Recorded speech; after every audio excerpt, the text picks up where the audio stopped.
Merci. Bonjour. Bon, je n'ai pas la bonne taille, évidemment, comme d'habitude. Bon. Mais j'essaierai de vous convaincre que la réalité, justement, n'existe pas. Existe. Si vous préférez bouger, je vous donne ça et vous êtes libre. Je ne sais pas. Comme vous le sentez. Oui, parce que là... Voilà. Merci.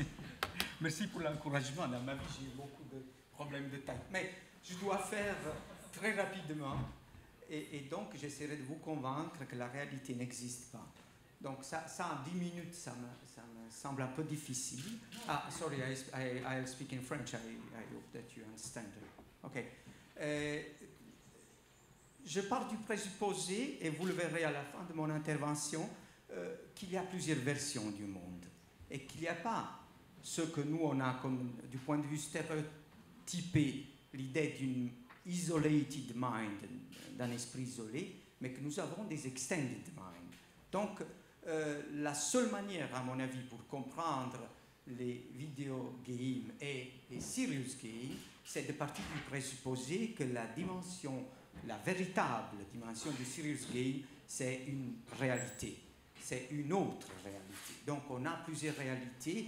Et finalement, ce n'est pas si évident de dire quelle est la bonne, sauf si, comme mon collègue, si je fais marche arrière, je peut-être tombe sur la chaise derrière. Mais ça, c'est une option de la réalité. Alors, je dois remercier les organisateurs qui m'ont courtoisement invité, voir un psychologue vivant dans une salle plutôt technologique. C'est quand même bizarre, mais j'ai dû évoquer la psychologie à plusieurs endroits, donc je pense que c'est pas tellement étrange. Et je dois notamment remercier Stéphane Gobron qui m'a donné envie de reprendre une vieille histoire de ma vie, les Serious Games. Donc je commence par vous montrer... Attendez, je dois... voilà, ce que j'avais fait en 2006, donc on est dans la préhistoire des Serious Games. J'avais créé, moi je ne suis pas un informaticien, donc avec des informaticiennes de l'Université de Salerne, un laboratoire de software de l'Université de Salerne, des archéologues et d'autres experts d'histoire, on avait créé cette espèce de Serious Game. Il s'agissait d'un Serious Game. Là, il y a la littérature, donc on l'avait conçu en 2004-2005, et l'idée c'était de reproduire l'ancien pestum, pas à l'époque des Grecs, parce qu'on n'avait pas assez d'informations, à l'époque des Romains, avec les archéologues, et inviter des jeunes, des adolescents à jouer.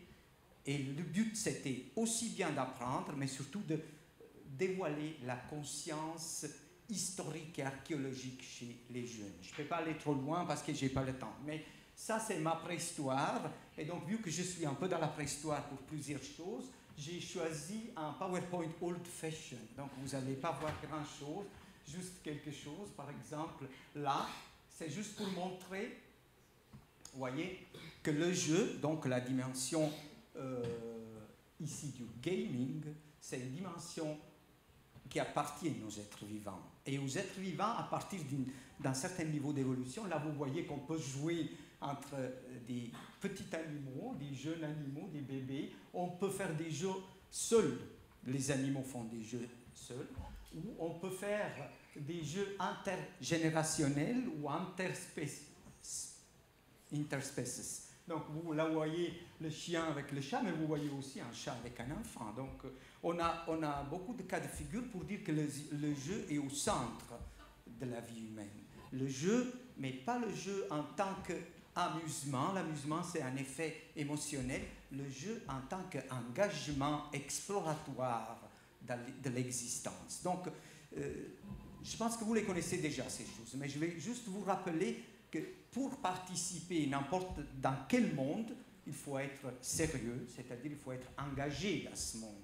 Et la nourriture de l'engagement, évidemment, elle est bien sûr, bien entendu, émotionnelle, mais aussi dialogique. Alors, vous voyez, le premier inventeur des videogames, ça c'est Socrate, vous savez, c'est un peu ancien, disons, il n'avait pas toute la technologie nécessaire, mais il avait compris qu'un véritable serious game, on peut le faire dans le dialogue. Si on parle avec les autres dans la visée de produire des nouvelles connaissances, on est dans une dimension ludique d'abord, parce que je ne transmets pas la connaissance, je joue avec toi, et l'ironie de la littérature de Platon et de Socrate, vous la trouvez à toutes les pages. Donc en jouant avec l'autre, je découvre la connaissance. Et n'oubliez pas qu'à la suite de ces idées magnifiques, on a eu le théâtre grec. Donc le vidéojeu s'implantait comme une scénographie où différents acteurs, donc différents avatars, jouaient la vraie vie. Mais ce n'est pas la vraie vie des êtres physiques, mais la vraie vie de l'imagination, des pulsions et des passions des êtres humains. Tout cela, évidemment, dans le but humain de comprendre qu'est-ce qui se passe, pourquoi on est si méchant, on est si bon, on est si stupide, etc. Donc, c'est la mettre en scène la vie. Alors, encore... Non, j'arrive plus. Ah, voilà. Mais on a eu un voisin ici, à côté, à la Rue de l'Orangerie, qui s'appelait Jean Piaget, vous le connaissez tous probablement. C'est un des pères du cognitivisme et qui a donné aussi, lui aussi, un impulse très important au videogame. Il a montré notamment que dans la vie réelle des petits enfants, ils apprennent. Et dans le jugement moral chez l'enfant, The Moral Judgment of the Child, il a montré déjà dans les années 30 que le monde des règles n'est pas appris par simple transmission. Donc il n'y a pas un adulte qui doit nous transmettre comment bien se porter et après vous répondez « j'ai le droit de faire ». Ça c'est l'école, ce n'est pas le monde réel, c'est la mauvaise école en plus. Le monde réel nous dit justement que la connaissance construit en jouant quand on est petit. Et en jouant, évidemment, à l'époque de Piaget, ce n'était pas sur des jeux vidéo, évidemment, mais c'était avec des petites billes en verre à côté, devant la promenade qui est un des collèges de Neuchâtel. Mais je n'ai pas fini avec ces vieux, moi aussi je suis un peu vieux, mais je vais justement passer à un vieux qui a été notre invité, maintenant il est mort, mais il avait 101 ans. C'est Jérôme Brunner qui a été honoris causa de l'Université de Neuchâtel. Et lui, il nous a montré justement l'idée autour de laquelle je vais finir aussi mon intervention. L'idée qu'il y a des possible worlds dans la vie. Donc nous sommes tous dans des possible worlds. Certaines peuvent être justement les possible worlds des serious games. Et l'idée qui était venue à Jérôme Brunner, évidemment, origine dans les écrits années 60, 50 et 60, ce philosophe qui s'appelait Nelson Goodman, peut-être tout le monde le connaît, et sinon je vous le présente. Alors, Nelson Goodman, à sa manière, il avait voulu réagir à l'idée simplifiée de l'existence d'un monde réel chez les êtres humains. Nous avons un pouvoir assez unique. Je ne sais pas parce qu'on ne peut pas le savoir, si les animaux supérieurs ont l'imagination, mais nous l'avons par certains, mais on peut aussi la montrer. Donc lui, il savait très bien que nous sommes des constructeurs de monde. Et à certaines conditions, nous pouvons entrer dans des mondes virtuels. Alors, on a fait, moi je trouve, avec ces personnages, on a réglé les affaires avec le behaviorisme. Le behaviorisme nous avait offert les premières machines pour apprendre, mais c'était des machines où on avait des questions et des réponses. Donc les êtres humains étaient considérés des machines. Quand on a lu Goodman et Brunner, on a compris que les mondes doivent se construire. Donc, les serious games que vous allez certainement concevoir, et qui sont les meilleurs au monde, j'espère, ils doivent accepter l'autre en tant qu'acteur de sa propre histoire. C'est pour ça qu'il faut faire attention, par exemple, j'ai lu un peu votre littérature sur l'utilisation de la pensée narrative, de narrative thought. Évidemment, la plupart des vidéojeux peuvent être des narrations. Mais un vrai game n'est pas obligé d'être une narration verbale, parce que nous, on peut raconter notre histoire à travers des images, des sensations du corps, des sensations synesthésiques, des mouvements en 3D. Donc, je pense que votre imagination n'a pas besoin de mes mots pour voir dans quelle direction des excellents vidéogames peuvent bouger. Un tout dernier mot, je viens d'étudier, et j'ai longuement discuté avec Stéphane, les personnes âgées et les technologies, grâce à un financement d'une fondation suisse. Eh bien, j'ai découvert que même pour des personnes âgées assez isolées, la condition du jeu reste latente. Donc, en principe, si vous êtes capable d'offrir aux personnes âgées une dimension ludique, ils seront bien contents d'y entrer et de jouer avec vous, et notamment avec sa propre famille. Merci beaucoup.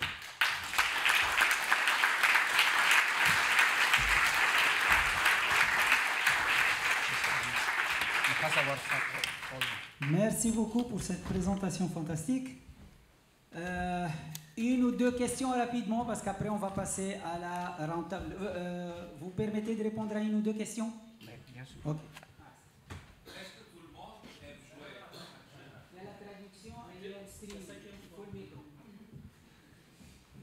Est-ce que chez l'adulte, tout le monde aime jouer? Ou est-ce qu'il y a des adultes qui ont une aversion pour le jeu, pour des raisons culturelles diverses? Vous avez tout à fait raison.